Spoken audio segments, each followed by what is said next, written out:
Hello friends, welcome to विज्ञान तक। Friends, ये NCERT 11th के बायोलॉजी का फुल कोर्स चल रहा है। अध्याय नंबर है 9 और अध्याय का नाम है जैव अणु। फ्रेंड्स, मैंने इस चैप्टर का 5 वीडियो पहले ही बना दिया है। यह छठा वीडियो है।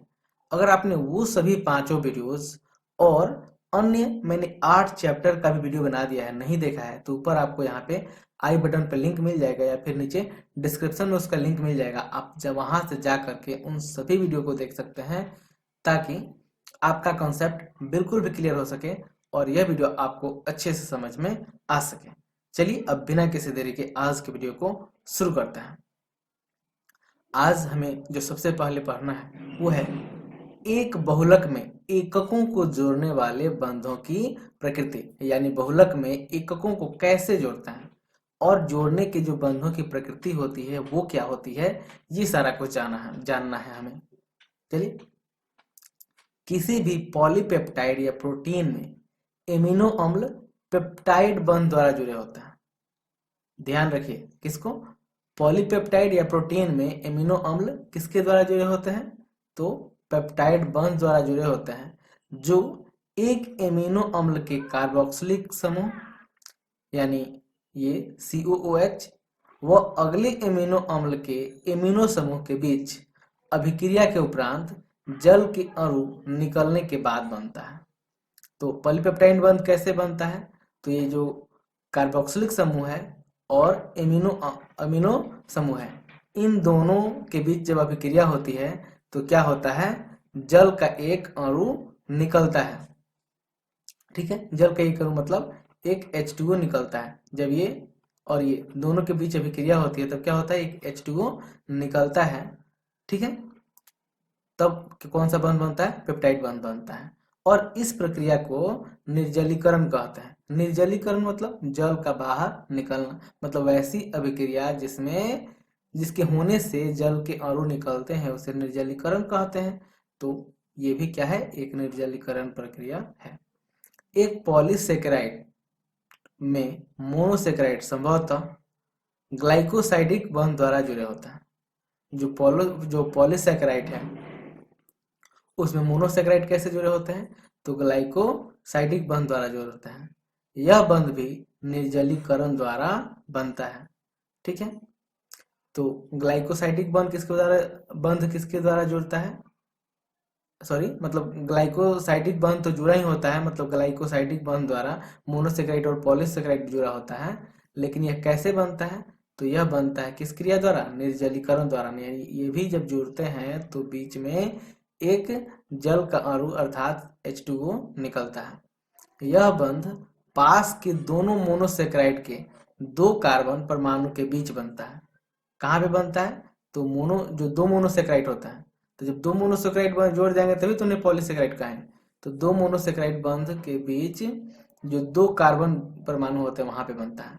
न्यूक्लिक अम्ल में एक न्यूक्लियोटाइड के एक शर्करा का 3' कार्बन अनुवर्ती न्यूक्लियोटाइड के शर्करा के 5' कार्बन के फॉस्फेट का समूह द्वारा जुड़ता है। तो क्या होता है कि न्यूक्लियोटाइड, यहाँ पे फिगर में देखिए, ये देखिए एक न्यूक्लियोटाइड है, तो इसके दो सिरे होते हैं, एक ये है और एक ये दूसरा है। अब दोनों क्या होते हैं? प्रति समानांतर होते हैं, मतलब एक ये देखिए, ये ऊपर यहाँ 5' से नीचे आता है 3' की ओर, और नीचे वाला होता है वो इसका उल्टा होता है, ये 5' का उल्टा जाएगा 3' की ओर। या वैसे ही इसका उल्टा भी हो सकता है। यहाँ पे देखिए, ये एक सिरा है जो ऊपर से नीचे की तरफ ये आ रहा है, तो ये 5' से 3' की तरफ आ रहा है। ये DNA की वास्तव में एक संरचना है। तो 5 से नीचे की तरफ आ रहा है तो दूसरा किधर होगा? दूसरा नीचे 5 से 3 की ओर जाएगा। यानी इसमें क्या होता है? ये दोनों जो स्ट्रेन होते हैं न्यूक्लियोटाइड के, ये न्यूक्लियोटाइड का है, तो ये प्रति समानांतर होते हैं, मतलब एक 5 से 3 की तरफ जाता है तो दूसरा 3 से 5 की तरफ जाता है। शर्करा के फॉस्फेट व हाइड्रोक्सिल समूह के बीच का बंध एस्टर बंध कहलाता है। तो शर्करा और फास्फेट मतलब शर्करा के फॉस्फेट और हाइड्रोक्सिल समूह के बीच जो बंध होता है उसे कौन सा बंध कहते हैं? एस्टर बंध कहता है।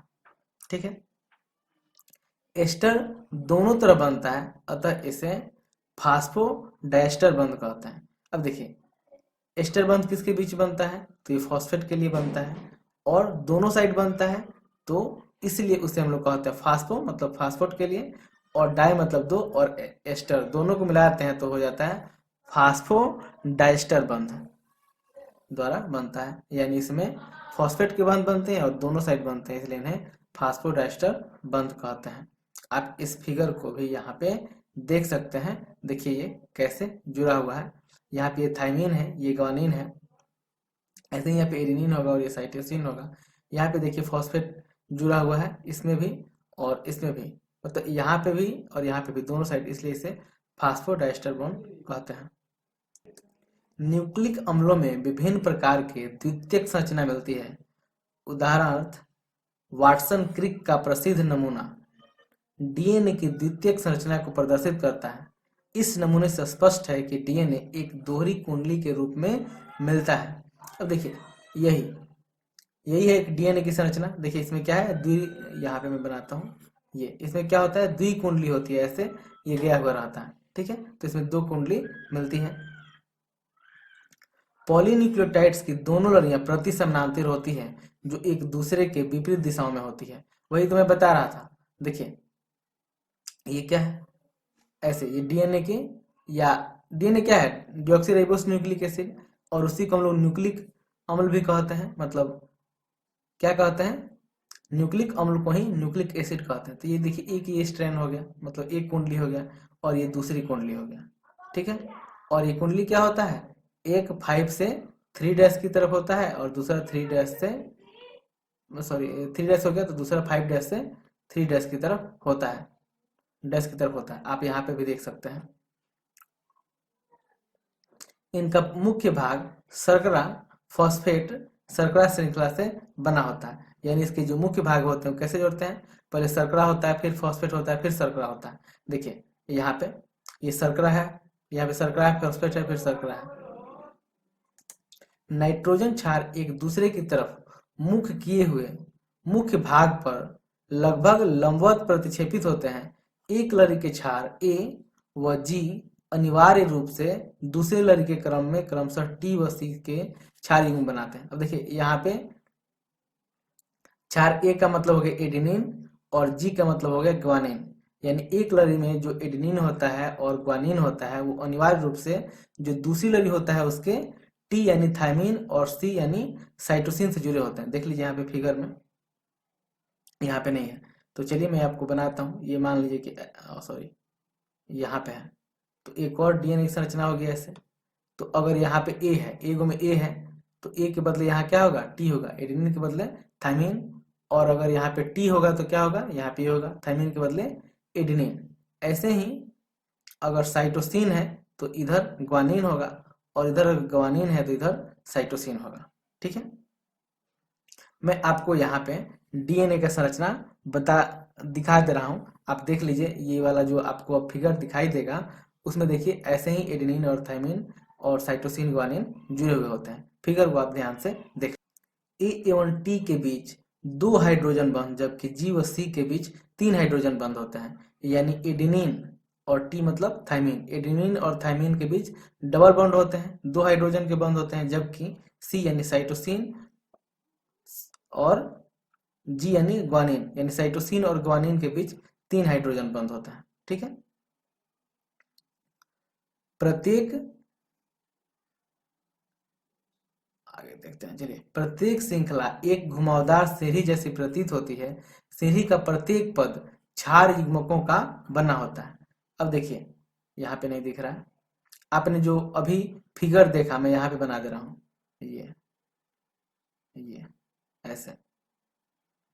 तो क्या होता है, ये सीढ़ी जैसे, ये मतलब घुमावदार सीढ़ी की जैसी दिखाई देती है। देखिए ये घुमा हुआ है ऐसे, ये मैं फिर से बना दे रहा हूँ, यहाँ पे ये घुमा हुआ है। फिर एक और सीढ़ी होती है जो ऐसे घुमी हुई रहती है, और इस बीच में ये जो बंद होते हैं वो ऐसे ऐसे सीढ़ी की तरह दिखाई देते हैं। आपने फिगर में अच्छे से देखा होगा। सीढ़ी का प्रत्येक पद एक दूसरे से 360 डिग्री के कोण पर घुमा होता है। तो कितने पे घुमा होता है जी, प्रत्येक पद कितना घुमा रहता है, 360 पे। ये सारा कुछ आप फिगर में रिलेट कर पा रहे होंगे। कुंडलित श्रृंखला के एक पूर्ण घुमाव में 10 10 पद या 10 क्षार युग्म पाए जाते हैं। जो कुंडली श्रृंखला होती है उसका एक बार पूर्ण घुमाव होता है तो कितना पद पाया जाता है जी? 10 पद पाया जाता है। इस तरह आप डीएनए का रेखा चित्र बनाने का प्रयास कर सकते हैं। एक मुख्य आप एक रेखा चित्र बनाकर देख लीजिएगा कि कैसे बनता है। आपने हालांकि फिगर देख ही लिया तो आपको बनाने में आसानी हो जाएगी। ठीक है, आगे बढ़ते हैं। एक पूर्ण घुमाव की लंबाई 34 एंगस्ट्रॉन होती है, जबकि दो क्षार युग्मकों के बीच की खड़ी दूरी 3.4 एंगस्ट्रॉन होती है। तो फ्रेंड्स ये आपके समझने की बात है। याद रखिएगा कि एक पूर्ण घुमाव की दूरी कितनी होती है? 34 एंगस्ट्रॉन। कितनी होती है? 34 एंगस्ट्रॉन होती है। 34 एंगस्ट्रॉन होती है। और आपको पता है कि एक पूर्ण घुमाव में कितने क्षार युग्मक होते हैं? 10। तो आप 34 को 10 से डिवाइड कर दीजिएगा तो क्या होगा? एक शून्य है तो एक अंक के बाद यहाँ पे दशमलव बैठ जाएगा तो ये हो जाएगा 3.4 एंगस्ट्रॉन। तो वही दो क्षार युग्मकों के बीच की दूरी 3.4 एंगस्ट्रॉन तथा पूरे घुमाव के बीच की दूरी कितनी होती है? 34 एंगस्ट्रॉन होती है। उपरोक्त वर्णित विशेष युक्त डीएनए को बी डीएनए कहते हैं। ठीक है, तो इस तरह का जिसमें गुण पाया जाता है उस डीएनए को, देखिए डीएनए कई प्रकार के होते हैं, तो उसमें जिस डीएनए की हम लोग बात कर रहे हैं उसी को कह रहा है ये विशेषता युक्त, मतलब ये सब विशेषताएं जिस डीएनए में पाई जाती है उसको हम लोग कहते हैं बी डीएनए कहते हैं। ध्यान दीजिए, ये विशेषता यानी ये 360 डिग्री पे घुमा हुआ हो, 34 एंगस्ट्रॉन उसकी पूरी लंबाई हो और दो क्षार युग्मकों के बीच की दूरी 3.4 एंगस्ट्रॉन हो, ये सब विशेषता जिस डीएनए में पाई जाती है उसे क्या कहते हैं? बी डीएनए कहते हैं। उच्चतर कक्षाओं में तुम्हें बताया जाएगा कि 1 दर्जन से भी अधिक प्रकार के डीएनए होते हैं। तो अगर आप आगे पढ़ते हैं तो आपको पता चलेगा कि डीएनए के कई प्रकार होता है, मतलब वो भी 1 दर्जन से भी ज्यादा। और वो सब किन चीजों पर निर्भर करता है? तो वही उनकी लंबाई कितनी है, उनके दो क्षार युग्मकों के बीच की दूरी कितनी है, घुमाव कैसा है, इन सभी के आधार पे 1 दर्जन से भी अधिक प्रकार का डीएनए पाया जाता है, जिसका नामकरण संरचनात्मक विशेषता के आधार पर अंग्रेजी की वर्णमाला के आधार पर किया जाता है। तो उनका नामकरण कैसे करते हैं? उनका नामकरण करते हैं संरचना की विशेषता के आधार पर, साथ ही अंग्रेजी के वर्णमाला के आधार पर भी उनका नामकरण किया जाता है। फ्रेंड्स मुझे उम्मीद है इतना सारा कुछ आपको समझ में आ गया होगा। इसमें कोई भी डाउट है तो आप कमेंट कीजिएगा कमेंट बॉक्स में। ठीक है, और कोई सुझाव होगा उसे भी लिखिएगा। अच्छा लगा होगा तो ये अपने फ्रेंड्स के साथ शेयर कीजिएगा, बुरा लगा होगा तो डिसलाइक कीजिएगा, अच्छा लगा है तो लाइक कीजिएगा और इस चैनल को जरूर सब्सक्राइब कीजिएगा। यह वीडियो देखने के लिए आपका बहुत बहुत धन्यवाद। बाय।